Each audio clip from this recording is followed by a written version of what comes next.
L'ensemble que nous allons ouvrir ensemble aujourd'hui devrait se composer d'une quinzaine de publications, la plupart réalisées en 2023. Certaines ont été déjà publiées en 2022 de prolégomènes à nos réflexions, et d'autres possiblement pourront se prolonger jusqu'en 2024. Autrement dit, accrochez-vous, c'est un engagement dans la durée. Économie nigérienne et transition. C'est le sujet qui m'a été proposé par Madame la chef de CED, Nathalie Cloirec. Alors, pourquoi se questionner sur les transitions économiques en Pays de la Loire? Quel est le problème à résoudre? Pourquoi, mesdames les statisticiennes, messieurs les statisticiens, vous voulez passer tout ce temps à explorer des données sur les transitions économiques? Parce que d'une certaine façon, en première lecture, il n'y a pas de sujet en Pays de la Loire. Il n'y a pas de question. J'ai pris quelques indicateurs. D'abord, la région, vous en conviendrez, elle présente un tissu productif dynamique. Tous les secteurs, ou presque, créent de l'emploi. Nous en sommes à près de 1,5 million d'emplois salariés en Pays de la Loire, d'après la dernière note de conjoncture. L'industrie, que l'on met souvent en avant comme un secteur en difficulté, l'industrie dans la région, elle est forte. 9 000 établissements employeurs, 16% des actifs de la région, une proportion qui est plus élevée qu'en moyenne nationale, un emploi industriel qui a résisté aux différentes crises et qui a même augmenté chacun des trimestres de l'année 2022 pour la région Pays de la Loire. L'emploi intérimaire, pareil, plus élevé en fin 2022 qu'il ne l'était avant la pandémie.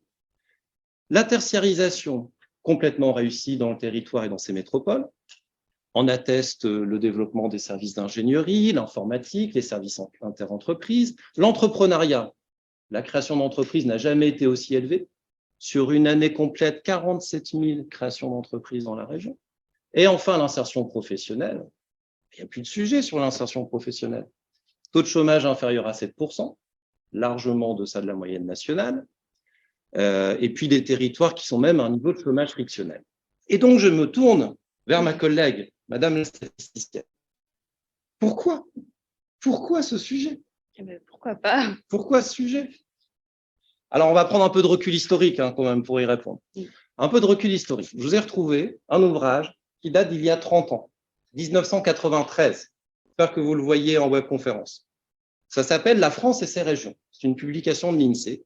Et nous avions une courte monographie de chacune des régions. Alors, c'était les anciennes régions, mais pour les Pays de la Loire, ça tombe bien. Nous avons une continuité. Et je voudrais vous citer la conclusion de cette courte monographie sur les Pays de la Loire. Nous sommes en 1993. Globalement, l'économie des Pays de la Loire apparaît comme une économie en mutation. Elle dispose d'atouts importants, effort de formation des jeunes, tissu dense de PMI, qualité de l'environnement et du cadre de vie. Elle cherche un équilibre entre les caractéristiques économiques héritées de son histoire et les nouvelles contraintes de son environnement, nouvelle aspiration de la main-d'œuvre, ouverture internationale accrue, importance croissante de l'innovation technologique, de la recherche et des investissements immatériels. Il y a 30 ans, nous parlions déjà de mutation économique. Alors, l'économie de la région, à cette époque, s'engageait dans une réduction accélérée de son agriculture, dans un nouveau mix industriel, donc il y avait une recomposition assez prononcée, des fonctions tertiaires qui étaient encore balbutiantes à l'époque, des enjeux de création de valeur ajoutée, de niveau de qualification des emplois qui étaient nettement en retrait par rapport à la référence nationale. Et ces transformations, elles ont été connues dans la région, mais dans chacun des territoires aussi de la région. En atteste une autre publication que je vous propose dans cette rétrospective, cette fois il y a 10 ans. Les territoires des Pays de la Loire face aux mutations économiques. Nous sommes en 2013. Et c'est une étude qui était d'ailleurs réalisée en partenariat avec la Directe, l'honorable ancêtre de l'actuel DRETS. Et l'on peut y lire, là aussi, courte citation, « La crise économique et financière mondiale débutant en 2008 a eu des conséquences différenciées sur les territoires français selon la structure même de leur tissu productif. Ainsi, une spécialisation marquée sur certains secteurs d'activité ou une concentration des emplois dans un faible nombre d'établissements sont autant de facteurs de fragilité lorsque la crise touche l'une de ces activités. Un diagnostic territorial des atouts et fragilités peut alors orienter la mise en place de politiques publiques locales aussi bien vers les entreprises que les salariés, incitation à la diversification du tissu productif, formation en vue de reconversion, etc. Bref, rien de nouveau, chers collègues. Vous nous racontez la même histoire qu'il y a 30 ans ou qu'il y a 10 ans. Alors là, normalement, c'est le moment où théâtralement, tout le monde s'en va de la salle ou se déconnecte de la webconférence. C'est le moment où ma collègue Nathalie Clorec s'inquiète de cette introduction. Elle a l'air sereine. Alors pourquoi nous nous interrogeons encore sur ce sujet? D'abord parce que ces 30 années de questionnement n'ont pas été vaines. Au contraire, ces interrogations, elles ont tout de même apporté des réponses pour les mutations économiques de la région.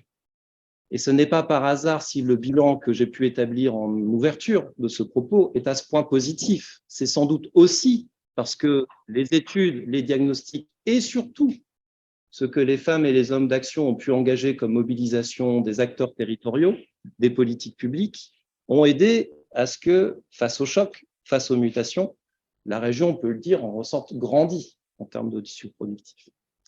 Et la présence de Marie-Pierre Durand, directrice de la DRETS, à cette séance inaugurale, comme la présence il y a 10 ans de la Directe, atteste du fait que ce questionnement, que l'on pourrait croire une facétie d'hommes d'études, c'est bel et bien pour avoir une visée en termes de politique publique et un accompagnement opérationnel. Et Marie-Pierre pourra d'ailleurs, en conclusion de la matinée, vous proposer une lecture des nouvelles politiques publiques que l'État coordonne ou déploie face aux transformations que nous avons encore aujourd'hui dans le tissu productif.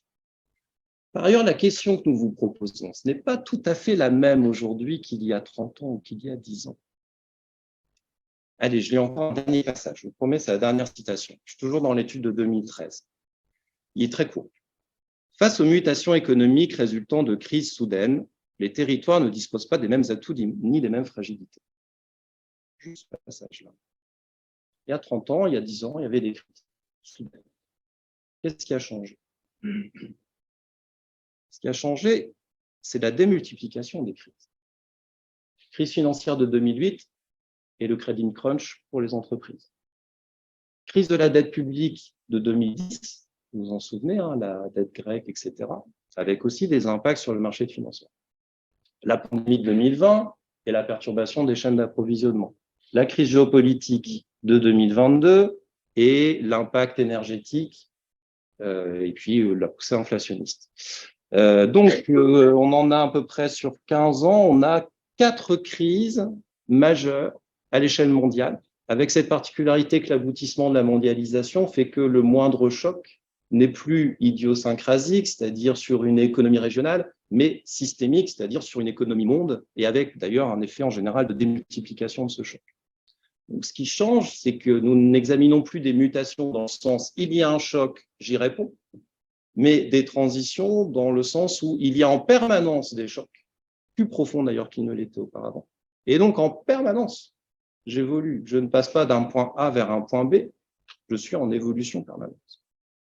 S'y ajoute une autre particularité, c'est qu'au-delà des crises conjoncturelles qui sont citées dans ces papiers antérieurs, nous avons une transformation de la toile de fond.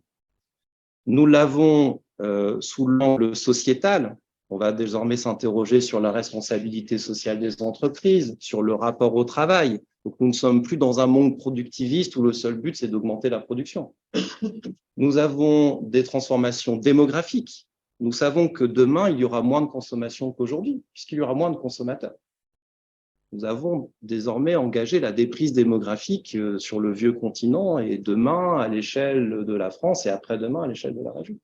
Et puis surtout, nous avons cette transformation environnementale, alors qui aujourd'hui est plutôt vécue sous l'angle du dérèglement climatique, de la raréfaction des ressources naturelles, et du fait que à la fois le tissu productif est perturbé par ce dérèglement et que le tissu productif a une responsabilité dans ce dérèglement et doit trouver un autre chemin pour être soutenable désormais vis-à-vis d'objectifs de respect de l'environnement et de maintien de la biodiversité. Et donc, c'est la concomitance entre la démultiplication des crises conjoncturelles à fort impact et une toile de fond qui est en train d'être complètement revue, sociale, démographique, environnementale, qui nous amène à formuler autrement le sujet. Alors, je voudrais encore dire un mot sur le terme que nous avons retenu, ce fil rouge. Économie ligérienne et transition. Ce n'est pas le mot mutation. Et à mon sens, ça n'est pas tout à fait par hasard que nous avons retenu ce terme. Alors, j'ai une interprétation personnelle, nous verrons si les intervenants la partagent au fur et à mesure. Les mutations, c'est l'idée, quand on parle de mutation économique, vous vous souvenez, il y avait les ateliers mutation économique, les ateliers Mutéco. C'était en gros des secteurs déclinent, d'autres montent, et il y a un système de vases communicants. Et même si on aimerait bien préserver les secteurs qui déclinent, principalement industriels, de facto, on était quand même sur une désindustrialisation de fond et une tertiarisation, et même vers les fonctions métropolitaines supérieures, en compensation. Ça, c'était les mutations économiques et comment on arrive à faire en sorte que territoire par territoire, l'impact soit atténué. C'était quand même plutôt de la destruction créatrice, mais quand même de la destruction. Mon hypothèse, c'est que nous arrivons à la fin des mutations économiques. C'est une hypothèse, je n'en ai pas la démonstration. Mais que par contre, on est en train de passer vers un autre régime d'évolution d'un système économique, qui est cette notion de transition. Et d'ailleurs, en génétique, quand on parle de transition, c'est quand on évoque le fait que des brins d'ADN changent sans changer de famille. C'est-à-dire que les propriétés fondamentales sont les mêmes. Donc, si on garde un peu cette image, on n'est plus dans des mutations qui font qu'on passe d'un secteur à un autre, on est dans des transitions qui font qu'un secteur donné se réinvente de l'intérieur. Alors, le terme de secteur, on l'évoque d'ailleurs de moins en moins. Vous allez entendre parler de filière dans le fil rouge. On pourrait aussi parler de systèmes produits, c'est-à-dire des capacités industrielles, des capacités servicielles, des aménités logistiques, une ressource humaine qui permette de délivrer un certain type de biens, un certain type de services pour l'usage souhaité in fine, en cassant un peu ce cloisonnement sectoriel antérieur. Et donc, l'idée, c'est que ces équipes produits, ces services produits vont sans doute continuer à transiter d'un état vers un autre au fur et à mesure, et des chocs conjoncturels que nous pouvons avoir, et surtout de cette toile de fond, en particulier environnementale, qui amène à réinventer notre économie des pays de la loi. Cet intitulé, il est au pluriel, économie ligérienne, avec un S. Ça, pas que l'économie des pays de la Loire soit plurielle, c'est aussi ce qui fait sa capacité de rebond, et la quinzaine de travaux prévus tout au long de cette année on atteste, vous aurez des publications sur des problématiques de spécialisation agricole et de circuits d'ailleurs agricoles avec les circuits courts, plusieurs éclairages sur des domaines industriels, sur le maillage de ce domaine industriel entre les grands groupes, les PME, des filières productives comme la filière aéronautique qui a déjà fait l'objet d'une publication, comme la filière automobile qui devrait faire l'objet aussi d'un examen détaillé dans les trimestres à venir, le tertiaire qui est lui-même diversifié, vous avez du tertiaire supérieur dans les métropoles, vous avez du tertiaire touristique sur le littoral, vous avez du tertiaire présentiel dans les bassins de vie. Bref, vous n'avez plus cet ensemble monolithique, d'où cette idée dans l'intitulé des économies ligériennes au pluriel et de faire en sorte que chacune de nos études soit cet éclairage modeste sur l'une de ces économies et que l'ensemble nous permette d'avoir la vue consolidée en s'attachant aussi à regarder celles et ceux qui font ces économies ligériennes en termes d'actifs, en termes d'emploi, avec les formes particulières d'emploi. Nous parlerons des saisonniers, nous parlerons aussi des intérimaires, nous parlerons des domaines en tension avec les pénuries d'actifs. Voyez à quel point cette littérature s'annonce prometteuse. Donc, nous allons revenir au début et ouvrir en tant que tel ce fil rouge. Économie ligérienne et transition, c'est notre point de départ. À vous de fixer le point d'arrivée en fonction des interrogations que vous pourrez adresser aux intervenants avec les propos de Laura Gallet, Laurent Feffeux, Cyril Hervy pour les équipes de l'INSEE et Marie-Pierre Durand en conclusion pour l'éclairage sur les politiques publiques portées par l'État. Merci pour votre participation. Pour les questions à venir, et place aux interventions.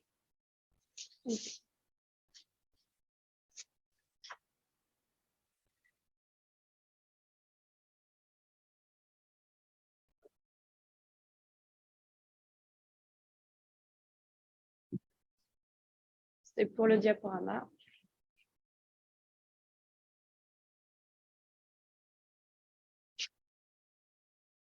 Donc, bonjour à tous, je suis Laura Gallet, chargée d'études ici à l'ADR des Pays de la Loire à Nantes.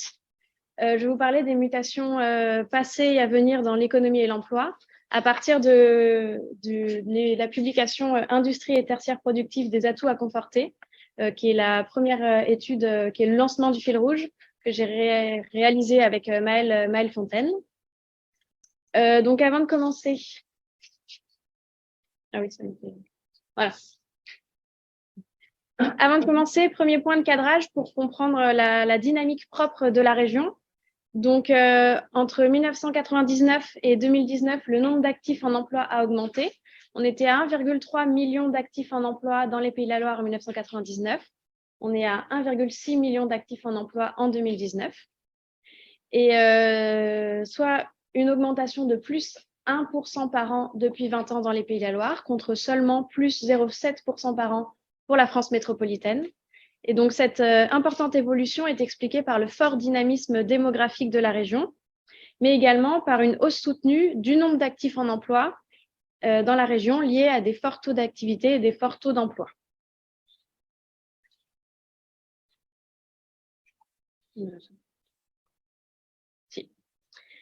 Là, c'est le graphique qui représente la part des secteurs économiques dans l'emploi total entre 1975 et 2019.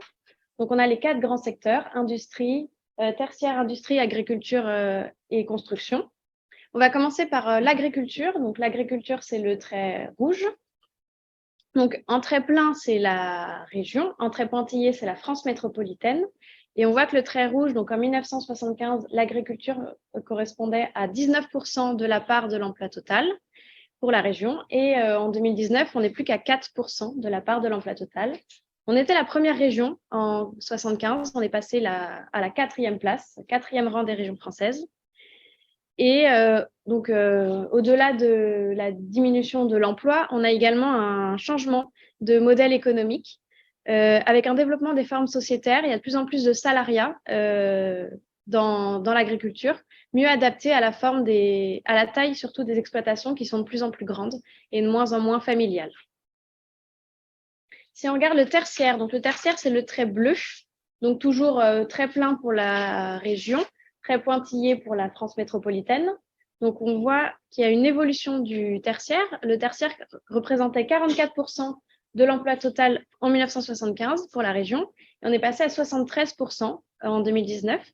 Donc, même si notre courbe régionale, donc le trait foncé, est inférieure à la tendance nationale, le trait pointillé, on a toujours une tertiarisation de l'économie qui est une tendance de fond majeure. Et si on regarde au sein des secteurs du tertiaire, donc les activités qui ont le plus fortement évolué, c'est les activités informatiques et services d'information. Le poids a triplé en 20 ans. On est passé de 0,5 à 1,6% de l'emploi total. Et autre secteur qui s'est démarqué, c'est le secteur des activités juridiques, comptables, de gestion, d'architecture et d'ingénierie. Et là, son poids a doublé en 20 ans. Une partie de ces nouvelles activités, donc d'informatique et d'ingénierie, correspond à du tertiaire productif, c'est-à-dire des activités de service qui étaient avant dans l'industrie, qui ont été externalisées, soit dans des entreprises sous-traitantes, soit dans des établissements du groupe qui ont été créés comme par exemple Lactalis, gestion, planification, organisation, qui font toute la partie organisation de la production industrielle. Si on regarde maintenant l'industrie, donc l'industrie, c'est la courbe bleu clair. Toujours le trait plein pour la région. On était à 28% en 1975, on est passé à 16% en 2019, une baisse de 12 points, et on voit que le trait pointillé, donc la France métropolitaine, la baisse est plus marquée, une baisse de 17 points. Et avant les années 80, donc la courbe bleu foncé, bleu clair mais très plein, était en dessous de la courbe bleu clair très pointillée. Donc on n'était pas une région très industrielle. Mais depuis 30 ans, le trait bleu clair mais très plein est passé au-dessus. Donc l'industrie est devenue une spécificité régionale depuis 30 ans. Quelques chiffres. En 2019, comme Arnaud l'a dit, 9 150 établissements employeurs dans la région et 250 600 actifs en emploi. Au niveau des sous-secteurs industriels, quels sont les gros secteurs industriels phares de la région? Donc, en premier, celui qui est en tête du podium, c'est l'industrie alimentaire. C'est le plus gros secteur industriel de la région, 3,7% de l'emploi total. Et on est la 2e région française derrière la Bretagne. Deuxième plus gros secteur industriel de la région, c'est la métallurgie et la fabrication de produits métalliques. On est la 4e région française et on est principalement grâce à des établissements qui sont en Vendée. Troisième gros secteur industriel de la région, donc sur la troisième place du podium, c'est la fabrication de matériel de transport. Et là, on est la troisième région, au troisième rang régional. Autre secteur industriel phare, mais qui n'est pas dans les trois plus gros, c'est l'industrie textile. En 1999, on était la deuxième région. Là, on est passé la première région française. Malgré le fait que dans les années 90-2000, on a eu une délocalisation massive de la production vers des pays où la main-d'œuvre est moins onéreuse. Mais la région a su se démarquer avec l'essor de l'industrie du luxe, l'industrie textile du luxe. Donc, on a vu une évolution des activités, mais on a également une évolution des métiers depuis 20 ans. Donc là, si on regarde l'industrie manufacturière, l'évolution des métiers, en 20 ans, entre 1999 et 2019, on a l'évolution en points de pourcentage des 5 plus gros métiers de la région. Ce qu'on remarque, donc, en bleu, on a la France, en bleu, on a le Pays de la Loire. En rose-rouge, on a la France métropolitaine. Donc, depuis 20 ans, il y a plus de techniciens, plus de cadres et plus de professions intermédiaires et administratives des entreprises. Ça, c'est pareil aussi bien au national qu'au régional. Mais la spécificité régionale, c'est qu'on a plus de techniciens, on a une augmentation de plus de techniciens qu'au national et moins de cadres qu'au national. Ça veut dire que depuis 20 ans, la bascule des métiers industriels se fait faire des niveaux de qualification intermédiaires et moins qu'au niveau national. De l'autre côté, les ouvriers qualifiés et non qualifiés, on a une baisse du nombre de la part des ouvriers qualifiés et non qualifiés dans l'industrie depuis 20 ans.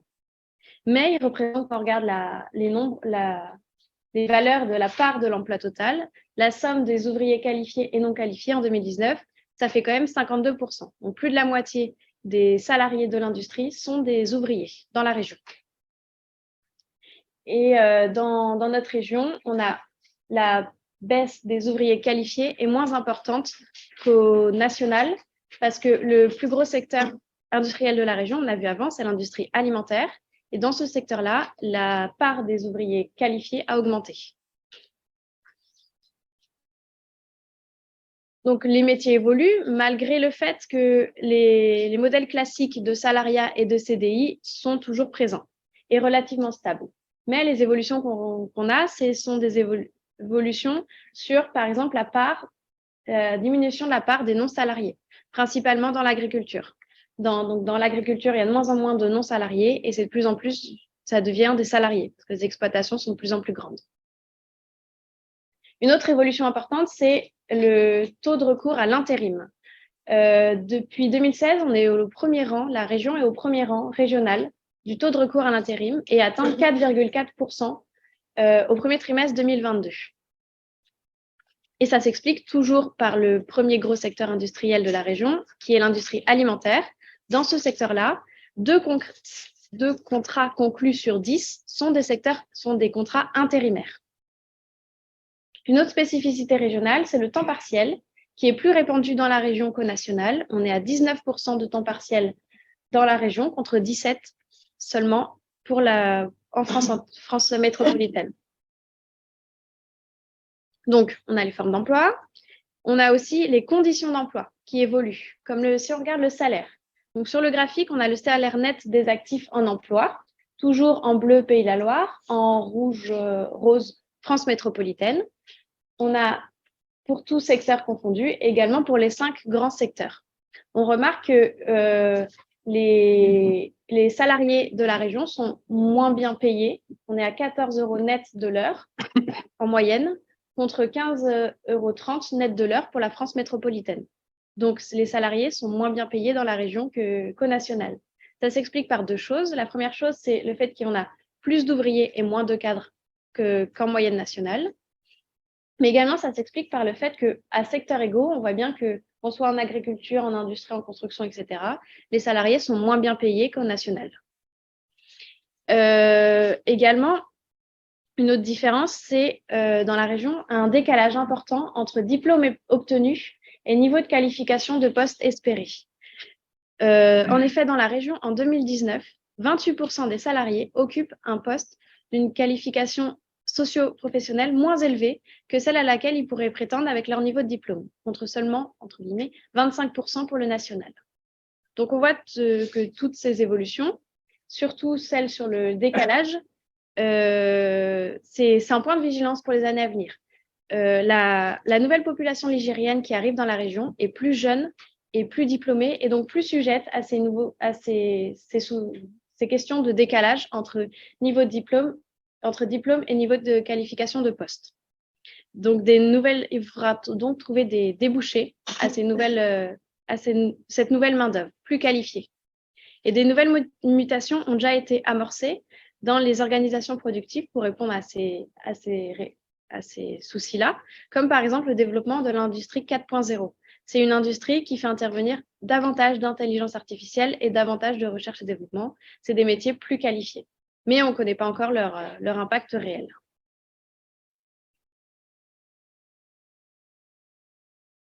Donc, après la présentation de Laura sur la transformation des emplois vus par les secteurs d'activité, je vais vous présenter la transformation des emplois sous l'angle des métiers. Alors, Arnaud vous a présenté les défis et les opportunités de la région durant ces 40 années et même pour après. Il va nécessiter des efforts de reconversion professionnelle et de formation pour faire face à ces défis et opportunités. Voilà. Donc, l'approche par les métiers, en fait, va proposer des messages qui vont compléter l'approche par secteur d'activité. Donc, ça va apporter une grille de lecture transversale par rapport à celle qui a été présentée par secteur d'activité, une lecture à travers les compétences, une lecture à travers les qualifications. Un exemple donc, de métier où on voit bien cette notion de transversalité. On prend un responsable d'entrepôt de marchandises, eh bien, il peut évoluer à la fois dans une entreprise de transport, mais aussi dans un supermarché ou dans un établissement industriel. Donc, on a cette notion de transversalité qui apparaît par l'approche. Donc, on pourrait analyser au niveau des 500 professions, mais l'analyse est beaucoup trop fine. Donc, l'idée, ça va être de regrouper ces professions par grandes fonctions, donc 15 fonctions, puis 4 grandes fonctions.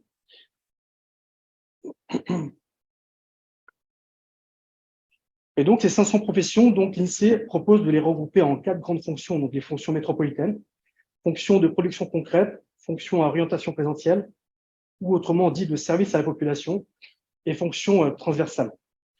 Alors, l'idée de pourquoi ce type de regroupement, eh bien, ça permet d'établir un diagnostic territorial, de pouvoir localiser où sont les métiers par ce type de regroupement.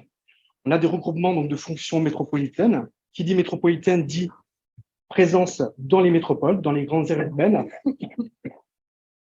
où il y a les présences de sièges sociaux, de salles de spectacle, etc. Et les métiers de fonctions de production concrète, eux, vont plutôt se retrouver à l'écart des villes, plus présents dans les petites villes et dans le monde rural, pour des raisons de prix immobilier et de prix du foncier, où c'est plus facile de s'installer pour les établissements en dehors de ces grandes villes. Et donc, les métiers associés, les métiers de l'agriculture, les métiers de la fabrication et bâtiments travaux publics. Alors, je n'ai pas cité là où les métiers des fonctions présentielles. On a des métiers de conception recherche, culture loisirs, gestion, commerce interentreprise et prestations intellectuelles. Donc, l'autre grand type de fonctions, métiers à orientation présentielle, donc qui vont être liés à la présence de population, proportionnelle à la population, et présents de manière uniforme sur tout le territoire. Enfin, des métiers de fonctions transversales, entretien, réparation et transport et logistique.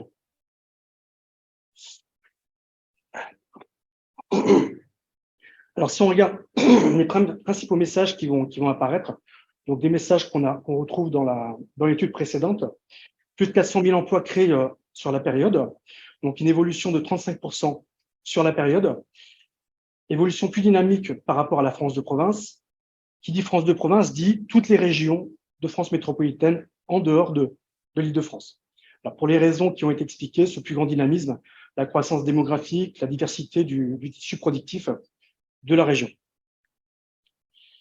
Alors, si on regarde un peu plus finement la déclinaison de cette croissance, de ces gains en emploi sur 40 ans, eh bien, le modèle dominant des fonctions, ce sont les fonctions présentielles en 2018 avec 37,5% des parts d'emploi, alors que le modèle dominant en 1982, c'était les fonctions de production concrètes, agriculture, industrie, bâtiment et travaux publics, avec 43%. Donc, on voit déjà une transition, mutation, une nouvelle répartition des métiers dans le temps. Et l'un des grands gagnants également de cette transformation, ce sont les fonctions métropolitaines dans les métropoles, qui gagnent 200 000 emplois sur la période, donc qui fait appel à la notion de tertiarisation et l'externalisation des emplois. Voilà, donc cette nouvelle recomposition de la structure des métiers dans la région, avec donc de forts impacts, et puis surtout les fonctions de production concrètes qui vont perdre 150 000 emplois sur 40 ans. Alors, si on regarde plus finement donc la croissance des emplois métropolitains, donc dans les métropoles, plus de 100 000 emplois, eh bien, ils viennent de quel type de métier? Ça va venir des fonctions de gestion dans les administrations d'entreprise pour un tiers, avec des secrétaires, des employés administratifs, des cadres administratifs. Et pour un autre quart, ces 200 000 emplois viendront des fonctions de prestation intellectuelle avec les métiers de conseil, expertise, notaire, avocat, architecte. Et si on regarde au sein donc, des emplois métropolitains, on s'aperçoit qu'il y a une forte croissance des cadres, plus 17 points, et plus particulièrement au sein des fonctions de conception et recherche, avec le développement des métiers d'ingénieur, de cadre d'études en recherche et développement informatique, donc en lien avec le développement des nouvelles technologies. Alors, maintenant, si on regarde au niveau de la localisation, ces fonctions métropolitaines, de par leur nom, sont localisées dans les métropoles, mais on voit qu'il y a vraiment un effet de concentration sur 3 zones d'emploi. Ici, c'est une carte de 3 zones d'emploi. Plus la couleur est rouge, et plus la part d'emploi métropolitain est élevée. Nantes, pour la zone d'emploi de Nantes, 32% des emplois de la zone d'emploi sont des emplois métropolitains. Et suivent derrière la zone d'emploi d'Angers et puis Le Mans. Donc, à L3, ces 3 zones d'emploi concentrent 60% des emplois métropolitains en 2018. Seulement 3 zones d'emploi sur 21. Et en même temps, ces 3 zones d'emploi, dans le temps, sur 40 ans, sur les 200 000 emplois qui ont été créés, les emplois métropolitains, eh bien, elles vont capter 60% des emplois métropolitains créés dans la région. Donc, vraiment un phénomène d'agglomération, d'accumulation sur ces grandes métropoles. Alors, donc ensuite, on passe aux emplois présentiels, qui devient le modèle dominant en 2018, avec 37,5% des emplois de la région. Donc, comme je disais tout à l'heure, un gain d'emploi de 270 000 métiers présentiels en 40 ans, qui dit métiers présentiels, des métiers de service à la population, dont 37% de cette hausse vient des métiers de la santé et de l'action sociale, comme les soignants, les infirmiers.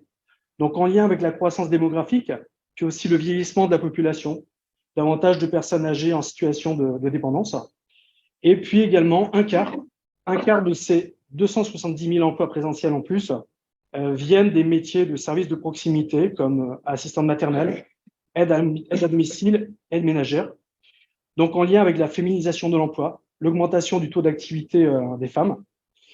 Et puis le modèle qui était auparavant dominant de la production concrète, qui perd énormément d'emplois en 40 ans, eh bien, ce sont les métiers agricoles qui vont payer le plus lourd tribut par rapport à cette baisse des métiers dans la production concrète, puisque 70% des métiers perdus viennent des métiers agricoles à hauteur de 105 000 emplois perdus en 40 ans.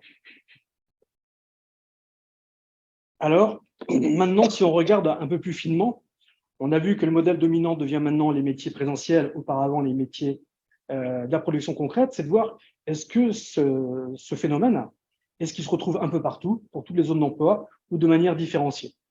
Si on regarde en 1982, on s'aperçoit que dans 20 zones d'emploi sur 21, le nombre d'emplois de production concrète était supérieur partout au nombre d'emplois présentiels.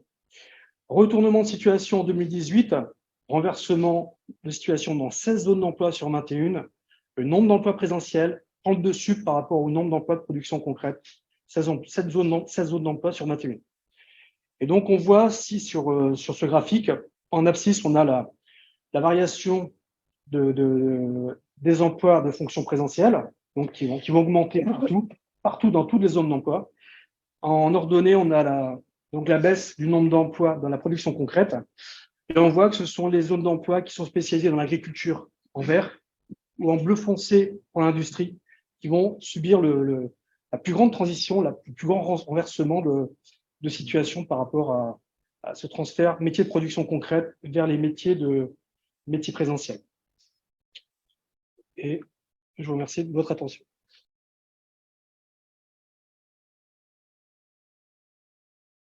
Merci Nathalie. Donc je vais vous présenter une étude sur les secteurs de la logistique. Donc c'est une étude qu'on a réalisée notamment dans le cadre de la conférence régionale de la logistique qui s'est tenue dans la région en décembre 2022 et qui faisait elle-même suite au comité interministériel de la logistique. Oui. La logistique, donc c'est un secteur qui entre complètement dans le cadre du fil rouge, à la fois donc en termes d'enjeux parce que c'est un secteur qui est au cœur de l'économie, avec notamment le développement des échanges, le développement du commerce en ligne. Et puis c'est également un secteur qui va faire face à qui fait face à de nombreux défis dans les années à venir.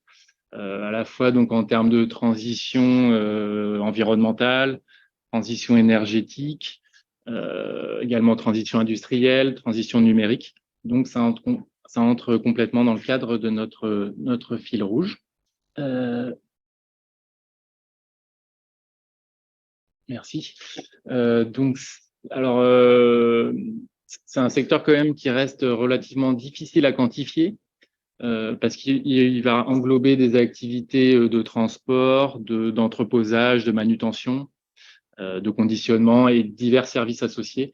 Donc, ça reste un champ relativement flou, un secteur assez difficile à quantifier. Donc, dans l'étude, là, on a choisi une approche donc par secteur d'activité, c'est-à-dire qu'on a regardé les établissements dont l'activité principale relevait de la logistique. Alors, on dénombre dans la région 60 500 emplois salariés qui relèvent de la logistique, donc hors intérim, qui sont répartis dans 2300 établissements, donc qui vont réaliser des prestations logistiques pour le compte d'autrui.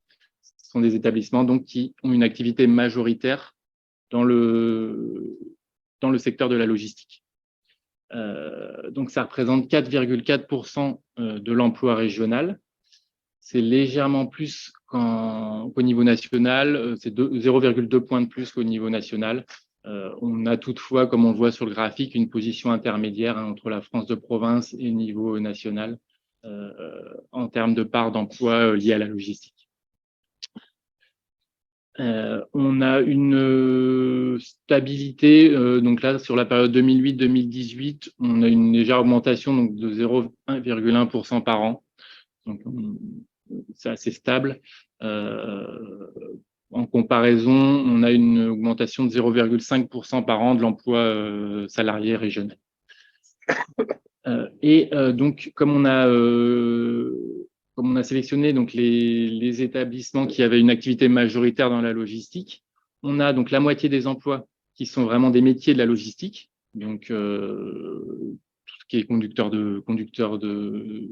d'engins, etc. Et on a également des métiers qu'on appelle des métiers support, donc l'autre moitié, qui vont être par exemple donc les secrétaires, les comptables ou également les informaticiens.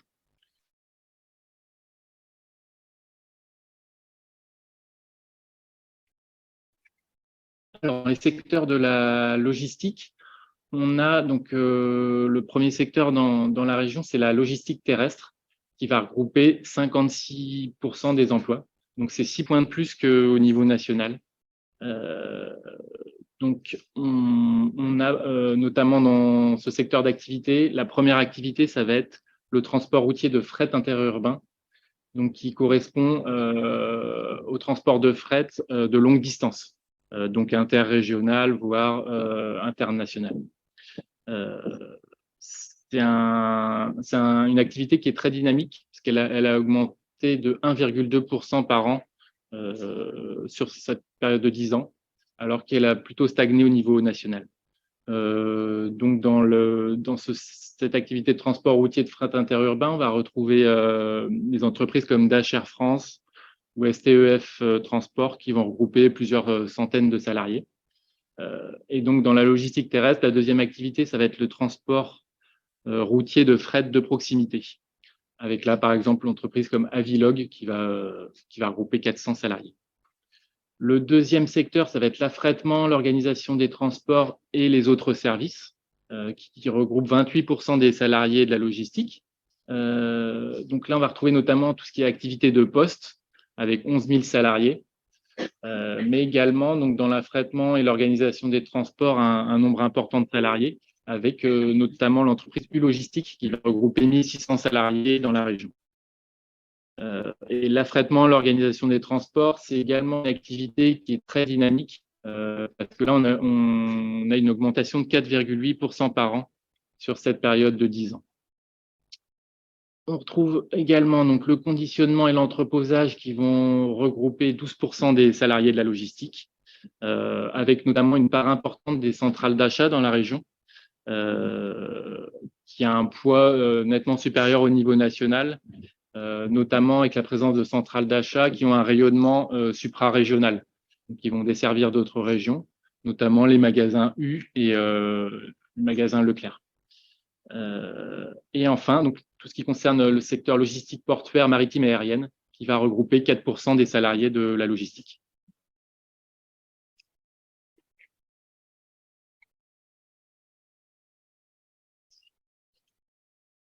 Alors, en termes de répartition spatiale, on voit que les salariés de la logistique sont plus présents à l'ouest de la région, donc hormis sur la zone du littoral sud. Donc là, on a représenté la part de salariés de la logistique par zone d'emploi, enfin la répartition des salariés de la logistique par zone d'emploi, pardon.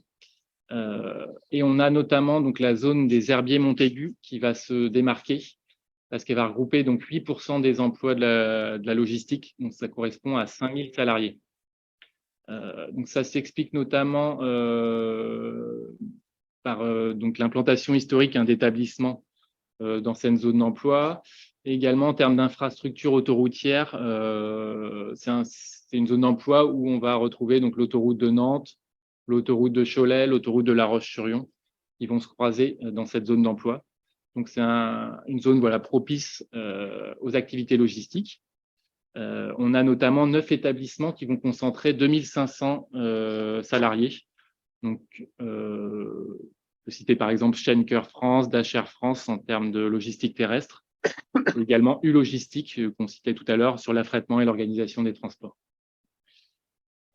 On voit également donc, en marron foncé les zones d'emploi qui ont un niveau supérieur à la moyenne régionale, donc Saint-Nazaire, Nantes, Cholet, Châteaubriand et Laval, avec notamment donc, la zone d'emploi de Nantes qui va regrouper 35% des salariés de la logistique de la région, avec donc 21 000 salariés présents dans la zone d'emploi de Nantes.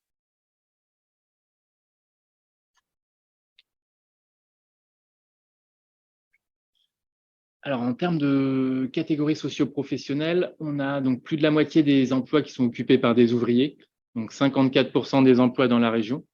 C'est 6 points de plus qu'au niveau national, on est à 48% au niveau national. Donc, notamment, donc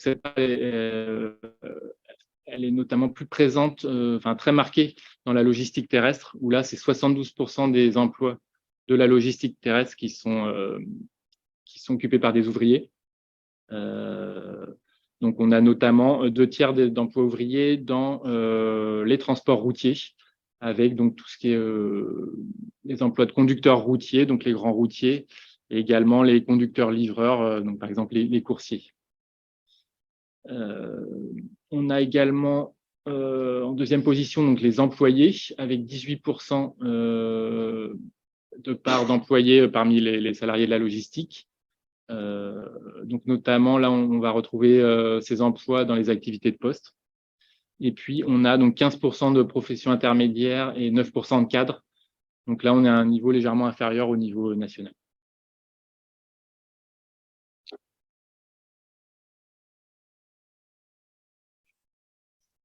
Et enfin, en termes de profil des salariés, donc on voit, si on regarde l'âge des salariés donc, qui travaillent dans la logistique, on va avoir une répartition qui est assez équilibrée par tranche d'âge. Mais on note quand même qu'on a la part la plus élevée, donc 16% des salariés qui sont dans la tranche de 50 à 54 ans et 15% dans la tranche de 45 à 49 ans. Donc voilà, on peut anticiper un vieillissement des salariés dans les secteurs de la logistique à venir. En termes donc, de répartition hommes-femmes, là, on a des femmes qui sont nettement moins présentes dans les secteurs de la logistique. On a 26% de femmes dans la région, contre 28% au niveau national. Et c'est notamment marqué dans le secteur dans les activités de logistique terrestre, où là, on a seulement 16% de femmes qui sont présentes.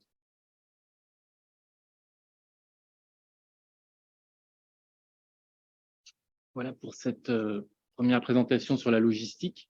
Je vais continuer sur une autre étude qu'on a réalisée en 2022 sur le complexe industriel portuaire de Nantes-Saint-Nazaire. Et puis, on passera un temps de questions après cette deuxième présentation. Donc, le complexe industriel portuaire de Nantes-Saint-Nazaire, c'est un équipement qui est très structurant pour le territoire, pour la région. Il fait partie des 7 grands ports maritimes de France métropolitaine. C'est à la fois une infrastructure de transport, mais aussi une zone d'activité économique dans la région. Et il s'inscrit également très bien dans ce fil rouge parce qu'il doit faire face aussi à une transition. Donc, en termes de modèle, c'est un modèle économique qui est basé sur tout ce qui est énergie, donc pétrole, gaz, charbon, et qui devra faire face également à des transitions, à une adaptation de son modèle.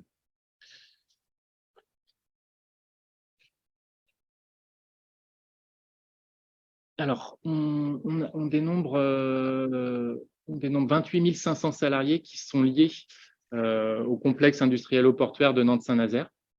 Donc, ça représente 2% de l'emploi régional, avec une forte augmentation sur une période de 3 ans, donc entre 2015 et 2018. On réalise en fait régulièrement cette étude en partenariat avec le Grand Port Maritime. Donc, c'est une étude qu'on avait également réalisée dans le passé sur le millésime 2015.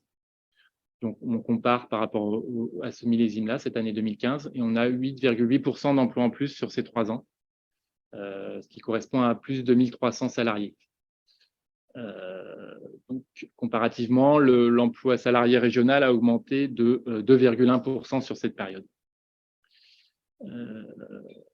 Donc, on est, voilà, faut relativiser, on est sur une période donc avant la crise sanitaire, donc forcément, on n'a pas encore mesuré l'impact éventuel de la crise sanitaire. On a donc 730 établissements qui forment le complexe industriel portuaire, qui sont plutôt des établissements de grande taille, puisqu'on va retrouver en moyenne 60 salariés par établissement.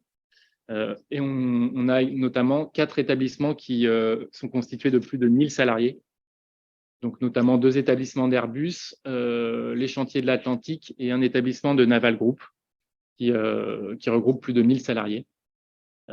Et on a également, donc parmi les salariés liés au port de Nantes-Saint-Nazaire, 9 salariés sur 10 qui vont travailler soit dans une grande entreprise, soit dans une entreprise de taille intermédiaire. Donc 90% des salariés. Alors qu'au niveau de la région, sur l'emploi salarié global, on a 35% des salariés qui sont soit dans une grande entreprise, soit dans une entreprise de taille intermédiaire. Donc, une taille très grande des établissements liés au port. Et en termes de richesse dégagée, donc le port de Nantes-Saint-Nazaire, il contribue à 5% de la richesse dégagée dans la région. Et cette part, cette richesse dégagée, elle a augmenté de 14% sur cette période de 3 ans, 2015-2018.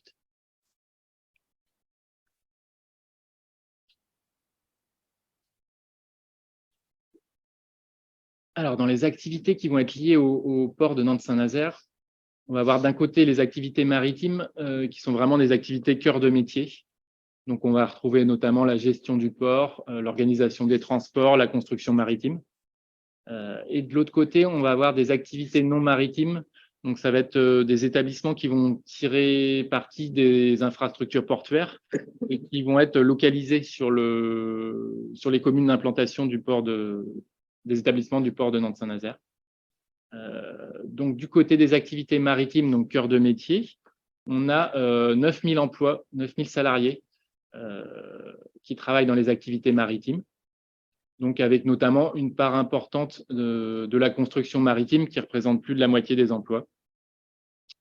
On a une augmentation donc de 900 emplois sur cette période de 3 ans, 2015-2018. Et cette augmentation, elle est portée également par la construction maritime, qui contribue à hauteur de 800 emplois sur cette période de 3 ans, avec notamment 2015-2018 la construction du Symphony of the Sea, donc l'un des plus grands paquebots du monde, qui a contribué à augmenter l'emploi dans le secteur. Donc les activités non maritimes, elles vont représenter les 2/3 de l'emploi lié au port, donc 19 500 salariés.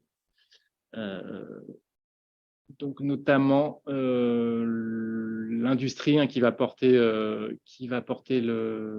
l'emploi dans les activités non maritimes, avec 12 900 emplois.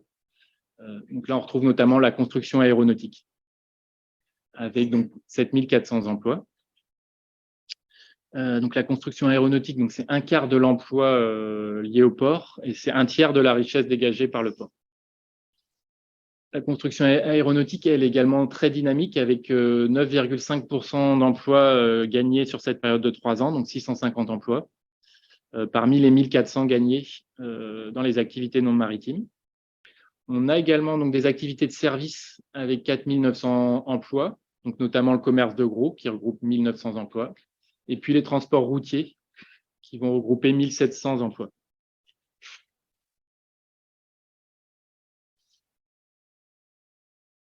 Alors en termes d'implantation, on va retrouver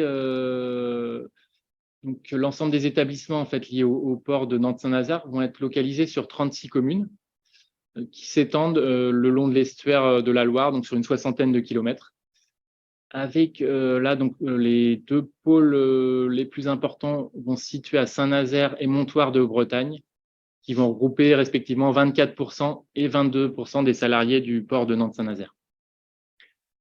On a également donc 2 pôles très importants à Bougnay et à Nantes, où on va retrouver 13% des salariés liés au port, 13 et 12% des salariés liés au port. Voilà. Donc, au niveau des zones d'emploi, on voit que la zone d'emploi, le poids du port de Nantes-Saint-Nazaire dans la zone d'emploi de Saint-Nazaire, très important parce qu'il représente donc 19% des salariés de la zone d'emploi de Saint-Nazaire qui sont liés au port. Et c'est 37% de la richesse dégagée par la zone d'emploi de Saint-Nazaire. Du côté de la zone d'emploi de Nantes, c'est 3% des salariés qui vont travailler pour le port. Et c'est 7% de la richesse dégagée par la zone d'emploi de Nantes. On trouve également des communes un peu plus petites, mais où le poids du port est très important. On a notamment la commune d'Indre, dont là 83% des salariés de la commune vont travailler pour le port. Montoire de Bretagne, où c'est 69% des salariés. En Donge, 55% des salariés vont être liés au port de Nantes-Saint-Nazaire.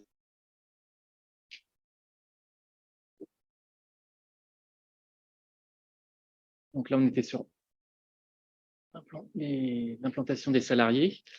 Si on regarde le lieu de résidence, on s'intéresse au lieu de résidence des salariés, on voit là qu'ils sont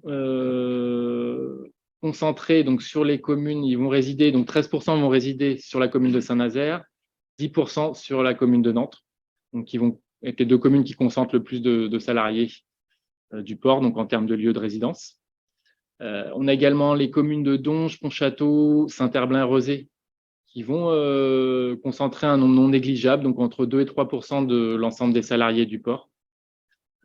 Et on a également des plus petites communes, mais dont le poids des actifs résidents liés au port va être très important, puisqu'on a plus d'un actif sur 5 qui réside dans les communes de Béné, Saint-Joachim et Donges, qui sont liés au port de Nantes-Saint-Nazaire. Donc, en termes de répartition spatiale, on a 95 communes en fait, qui vont concentrer plus de 50 salariés en termes de résidents. Et donc, ils vont être principalement sur le département de Loire-Atlantique, comme on voit sur la carte. Mais on a également le département de Vendée qui va concentrer 3% des salariés liés au port. Également le département du Morbihan, où là, on va retrouver 2% des salariés qui vont résider dans le département du Morbihan.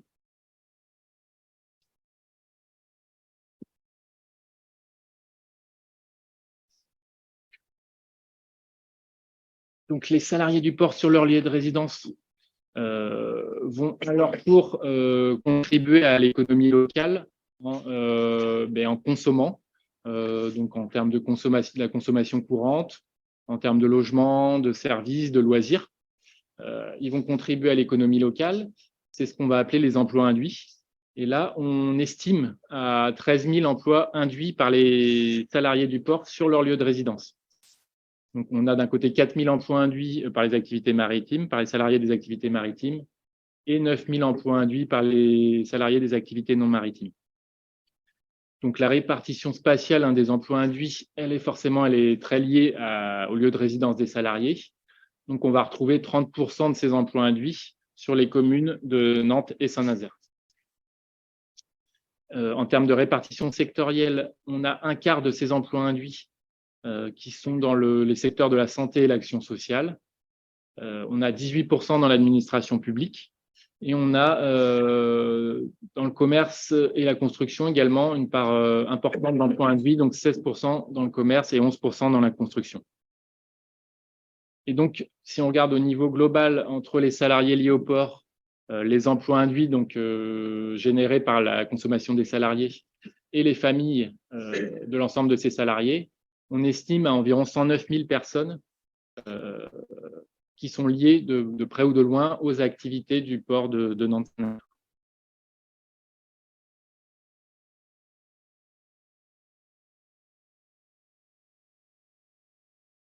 Bonjour à tous. Donc, moi, je vais vous faire une présentation sur l'écran des différentes aides de l'État. Alors, à la fois en matière d'investissement, à la fois en matière de développement des compétences, à la fois en matière d'accompagnement des salariés, et tout particulièrement dans ce que l'on appelle les transitions professionnelles ou les reconversions professionnelles, et puis aussi en matière d'accompagnement des demandeurs d'emploi avec un focus sur la formation et là aussi sur l'acquisition de nouvelles compétences. Alors, est-ce que ça…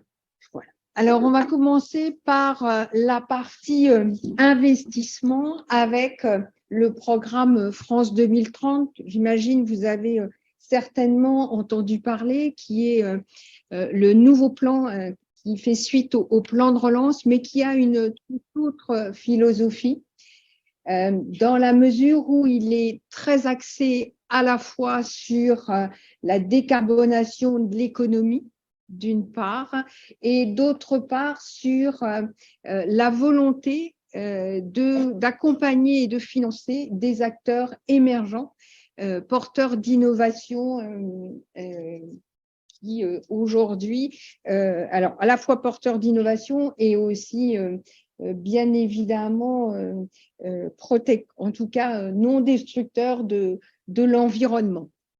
L'enveloppe nationale, c'est 50 milliards d'euros sur 5 ans.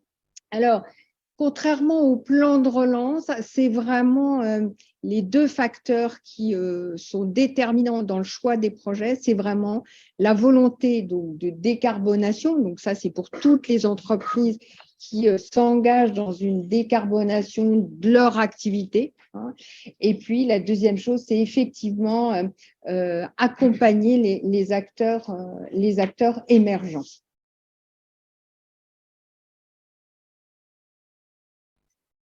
Alors aujourd'hui, le premier bilan que l'on fait de France 2030 en région Pays de la Loire, c'est 154 millions d'euros d'engagés. Alors d'engagés, c'est-à-dire que les dossiers ont été validés, les aides sont fléchées, bien évidemment. Ensuite, ça demande le temps de la construction des projets, etc. Donc, mais il y a déjà 154 millions d'euros qui sont dédiés sur des projets régionaux avec 118 lauréats. Alors, juste pour illustrer le propos, j'ai choisi 3 exemples à vous présenter rapidement. Un premier exemple qui concerne le développement d'un vaccin de la 2e génération Covid avec donc une entreprise qui est de la région et là une aide de 10 millions, un peu plus de 10 millions d'euros. Donc là, on est vraiment sur un sujet effectivement émergent et innovant. Le deuxième exemple, c'est le développement d'un réseau 5G de capteurs de mesure de pollution atmosphérique. Là aussi, une entreprise, la Croix-City, c'est une entreprise installée en région et là, l'aide est d'un montant de 2,6 millions d'euros. Le diaporama, il sera à la disposition bien évidemment de tout le monde, donc voilà. Il y a quand même pas mal d'informations. Et puis, le troisième exemple, eh bien, c'est une entreprise qui travaille sur des panneaux photovoltaïques, voilà. Et puis, c'est pour à la fois augmenter ses capacités et aussi augmenter des nouveaux modèles et des nouveaux modules d'équipement. Et là, l'aide a été fléchée, l'aide fléchée est d'un montant de 1,5 million d'euros. Donc, France 2030, c'est toute une série d'appels à projets, d'appels à manifestations d'intérêt.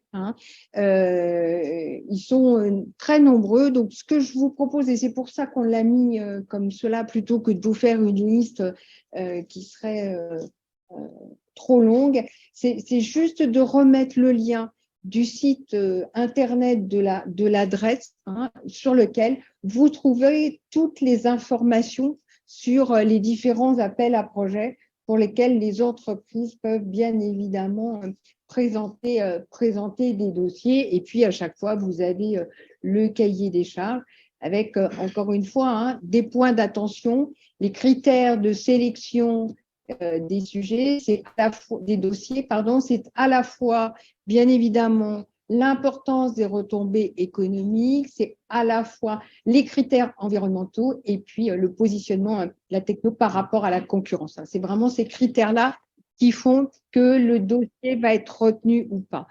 C'est donc un processus plus strict, plus contraignant, plus exigeant et donc plus sélectif que ce qu'on a pu connaître sur France 2030.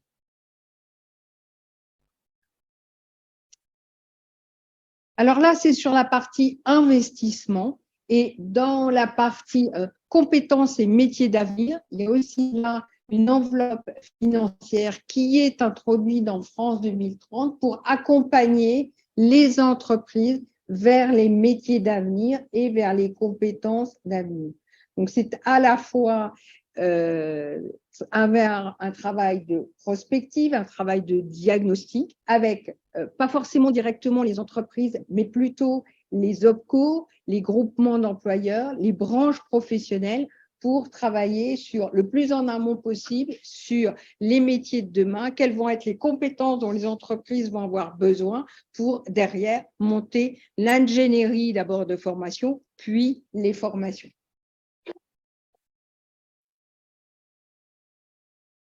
Alors là, je suis désolée, on ne voit pas très bien le tableau. Juste rappeler que là aussi, on a retenu 3 exemples de financement dans le cadre de 2030, 3 exemples de projets en Pays de la Loire.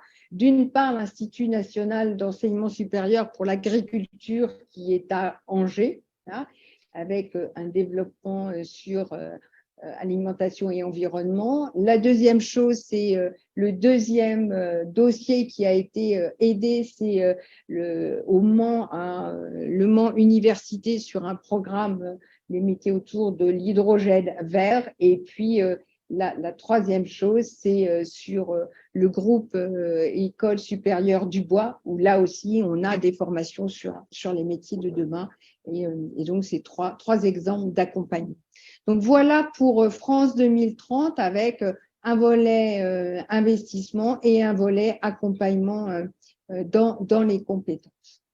La DREX porte à côté donc des équipes qui travaillent sur France 2030, on a un service qui travaille sur les mutations économiques et qui, en lien avec la Direction générale de l'emploi et de la formation professionnelle, porte un appel à projet, là aussi pour accompagner les entreprises sur les mutations économiques avec deux axes forts, la transition numérique et puis la transition écologique. On voit bien que sur ces deux transitions qui vont quand même concerner l'ensemble des entreprises, il faut accompagner les salariés et accompagner les entreprises. Donc là aussi, à la fois sur de la prospective, à la fois sur de l'ingénierie et puis sur des actions d'appui à la mise en œuvre sur les projets. La particularité de cet appel à projet,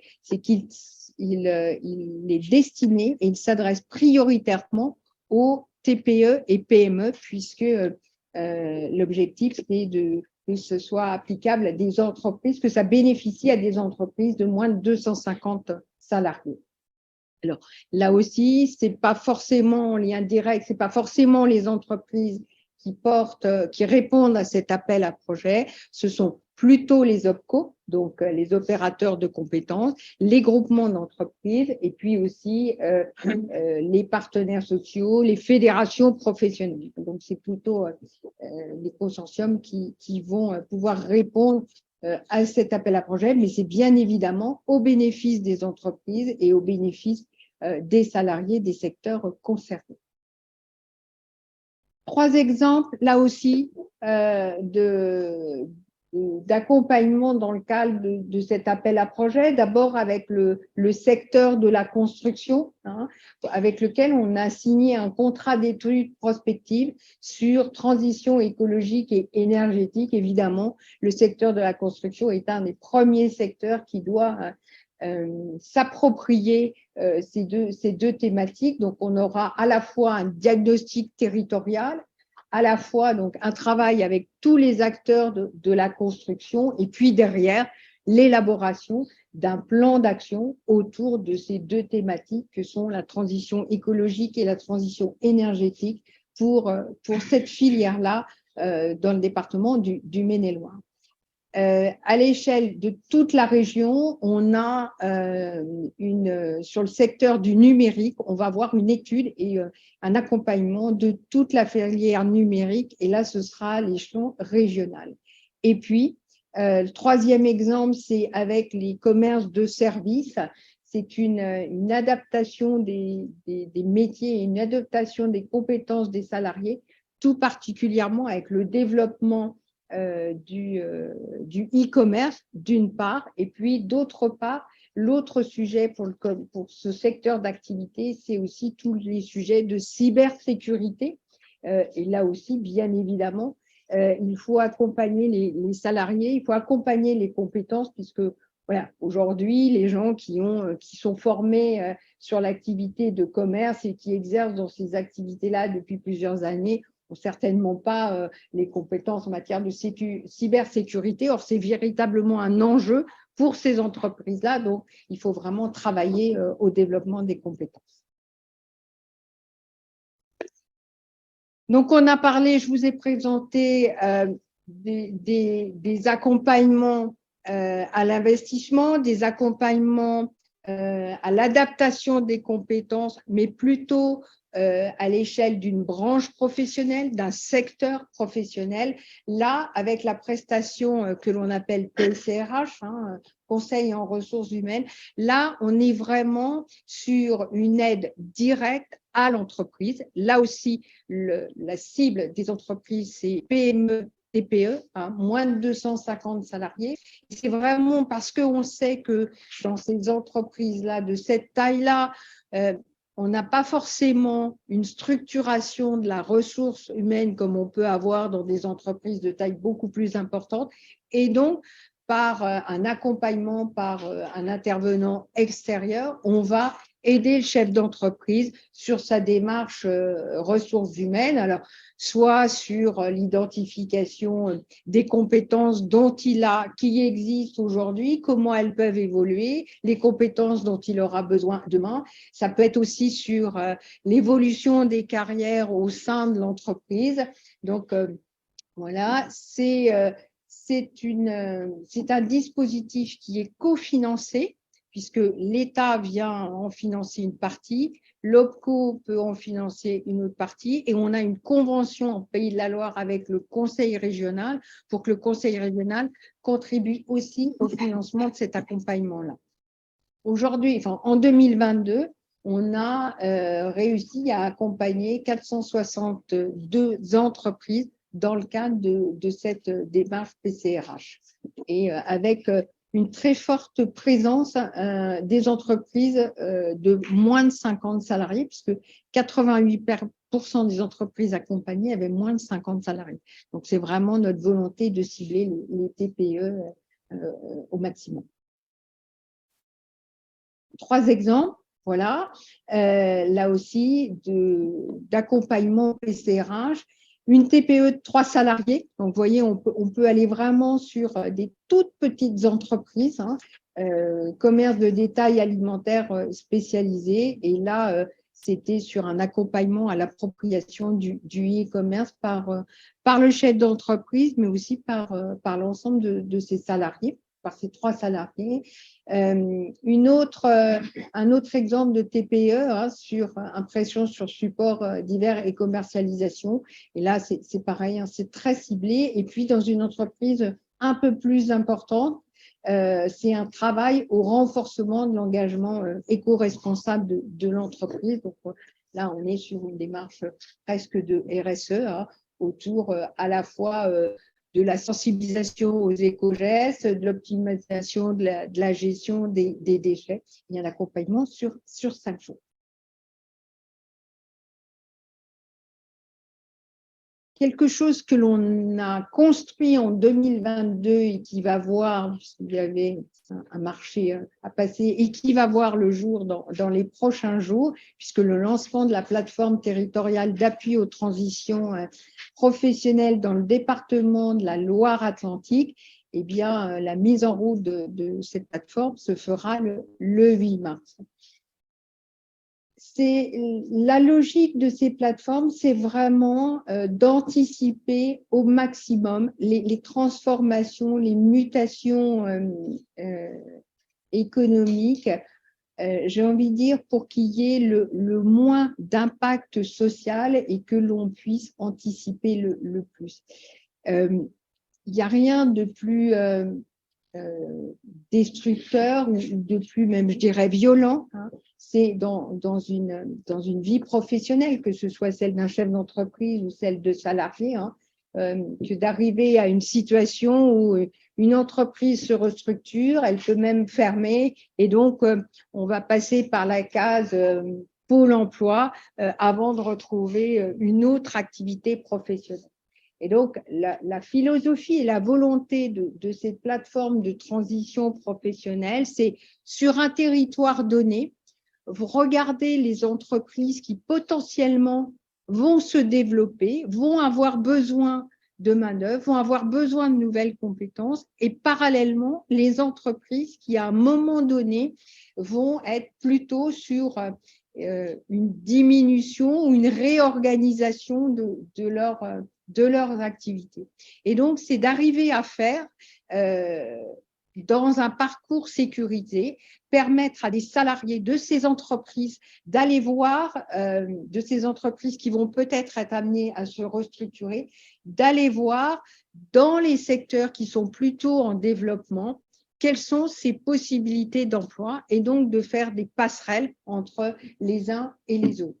Et tout ça le plus en amont possible pour qu'il n'y ait pas de rupture, et à la fois, bien évidemment, en sécurisant le parcours du salarié qui se dit, bah oui, moi, peut-être que demain, je serai plus dans cette entreprise, ou peut-être que je n'ai plus envie de cette entreprise. J'aurais envie plutôt d'être accompagnée dans des secteurs qui me semblent plus porteurs ou vers lesquels j'ai plus d'appétence aujourd'hui dans le cadre de mon parcours professionnel. Et donc, c'est faire des passerelles, c'est permettre à ces salariés d'aller voir ailleurs, tout en ayant, encore une fois, un parcours sécurisé. Voilà.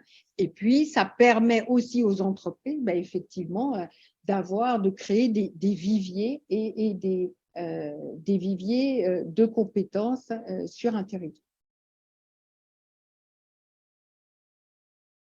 Alors, là, je vous ai parlé donc du lancement de la plateforme. Ouais, j'ai été un peu trop vite. Voilà, donc la plateforme qui, pour l'instant, en Pays de la Loire, il y a une seule plateforme qui va démarrer dans le département de la Loire-Atlantique avec un lancement le 8 mars qui sera porté par l'association Transition Professionnelle qui porte cette plateforme. Bien évidemment, toutes les branches professionnelles y sont associées, les fédérations, les OPCO, et puis les partenaires sociaux et les autres collectivités, les chambres consulaires. Donc, c'est vraiment une plateforme qui a été construite avec un partenariat très large et qui est vraiment au service des entreprises et des salariés du territoire.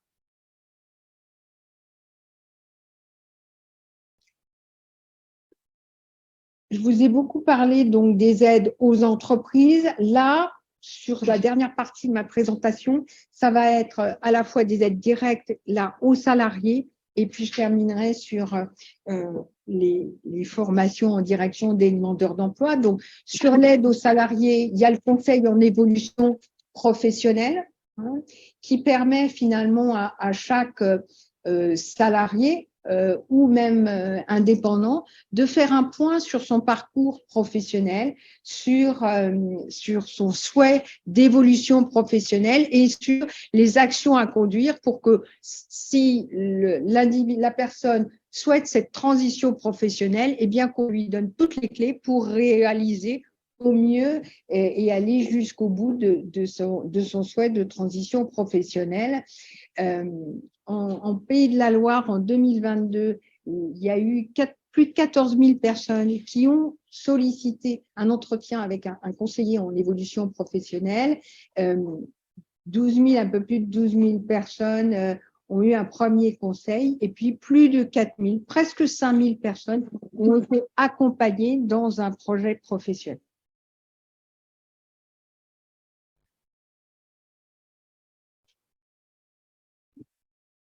Alors, le projet de transition professionnelle, ça permet donc à un salarié de changer de métier, de changer de profession et de pouvoir avoir toutes les formations certifiantes dont il a besoin pour construire et réaliser jusqu'au bout son projet de transition professionnelle. C'est porté par Transition Professionnelle. C'est le dispositif qui a été mis en place dans le cadre de la réforme de la formation professionnelle. Précédemment, je pense que vous aviez tous entendu parler du congé individuel de formation. Eh bien, le projet de transition professionnelle, c'est l'outil qui a remplacé, mais qui est un peu différent, qui a remplacé le congé individuel de formation, qui est aussi porté par l'association ATPro. La philosophie globale, c'est d'accompagner une transition professionnelle principalement et majoritairement quand même dans des secteurs porteurs en termes d'emploi et dans des secteurs où on a besoin de main-d'œuvre. Donc là, il y a quelques chiffres avec, voilà, puisque là aussi, on a 2400 dossiers qui ont été demandés. Et puis analysés. On a un peu plus de 1600 dossiers en 2022 qui ont été présentés à la commission et on a plus de 1000 dossiers qui ont été acceptés selon donc les critères qui sont définis par par Transition Pro et puis par les membres de Transition Pro. Et donc, on a 65% des dossiers qui ont été acceptés. Quelques illustrations de cette reconversion professionnelle. Donc, quelqu'un qui était titulaire d'un baccalauréat, directeur d'un établissement de loisirs et qui a souhaité faire une reconversion dans le secteur du numérique. Et donc, voilà, la durée donc, du projet et de la formation sur un peu plus de 6 mois, une prise en charge de la formation et au terme de la formation, et bien, la personne a été recrutée dans l'entreprise qui l'avait pris comme stagiaire, puisqu'en règle générale, sur ces formations professionnelles dans le cadre d'une transition, il y a toujours une période de stage en entreprise au cours de la formation. Premier exemple. Deuxième exemple, une femme qui travaillait dans une PME nantaise et qui était reconnue travailleur handicapé. En tout cas, elle était en situation de handicap, qui souhaitait changer ou faire évoluer son projet, son activité professionnelle et s'orienter vers une chargée de mission biodiversité. Et elle a eu l'occasion donc alors là, on est sur une formation longue, puisque la formation a débuté en octobre 2021 et elle se terminera cette année en mai 2023 sur un BTS agricole, gestion et protection de la nature. Et là aussi, alors là, on a 2 cofinancements. On a un financement via l'OPCO et puis un financement via l'AGFIP compte tenu de sa reconnaissance de personnes en situation de handicap. Voilà. Et puis, un autre exemple de quelqu'un qui était conducteur d'engin dans une petite entreprise de la Mayenne et qui a souhaité faire évoluer son projet pour devenir chargé de projet énergie et bâtiments durables. La formation est en cours, voilà, et là aussi on a plusieurs modalités de financement, y compris avec du FSE compte tenu du projet sur la thématique énergie, réduction de l'énergie et puis éco-développement des bâtiments. Dernier point que je souhaitais vous présenter, c'est le financement de la formation des demandeurs d'emploi, qui s'inscrit dans un plan national de plusieurs années qu'on appelle le plan d'investissement dans les compétences. C'est un plan sur 4 ans et on arrive en 2023 à la dernière année de financement. Le principe, c'est que de ce plan d'investissement dans les compétences, c'est que l'État vienne abonder les enveloppes budgétaires des conseils régionaux dédiés à la formation des demandeurs d'emploi, puisque la formation des demandeurs d'emploi est une compétence des conseils régionaux. Et là, le choix qui a été fait, c'est de venir abonder ces financements en direction tout particulièrement des demandeurs d'emploi les moins qualifiés, des demandeurs d'emploi inscrits depuis le plus longtemps à Pôle emploi et puis aussi vers des formations, alors soit des formations de base soit des formations sur les métiers en tension. Pour la région Pays de la Loire, on est en train de finaliser la déclinaison du pacte 2023 avec le conseil régional et ce sont 70 millions d'euros que l'État viendra abonder en plus du budget consacré par la région sur la formation des demandeurs d'emploi qui s'élève à 95 millions d'euros pour l'année 2023 et au-delà des chiffres et des enveloppes financières, ce qui, moi, me semble important, c'est que avec l'ensemble de ces moyens-là, on a la possibilité de former plus de 25 000 places de formation programmées à destination des demandeurs d'emploi sur la région. Et aujourd'hui, ça me semble d'autant plus important dans la mesure où, comme l'a dit Arnaud en présentation, la situation de l'emploi et on ne peut que s'en réjouir, elle est très favorable en Pays de la Loire, mais donc les gens qui aujourd'hui sont encore demandeurs d'emploi, c'est des gens qui sont plus éloignés de l'emploi, et donc il faut vraiment majoritairement accompagner, et notamment par des actions de formation. Voilà ce que je souhaitais vous présenter rapidement ce matin sur les différents offres d'aide de l'État à travers donc, des moyens financiers pour conduire les politiques publiques. Voilà, sur ce champ-là.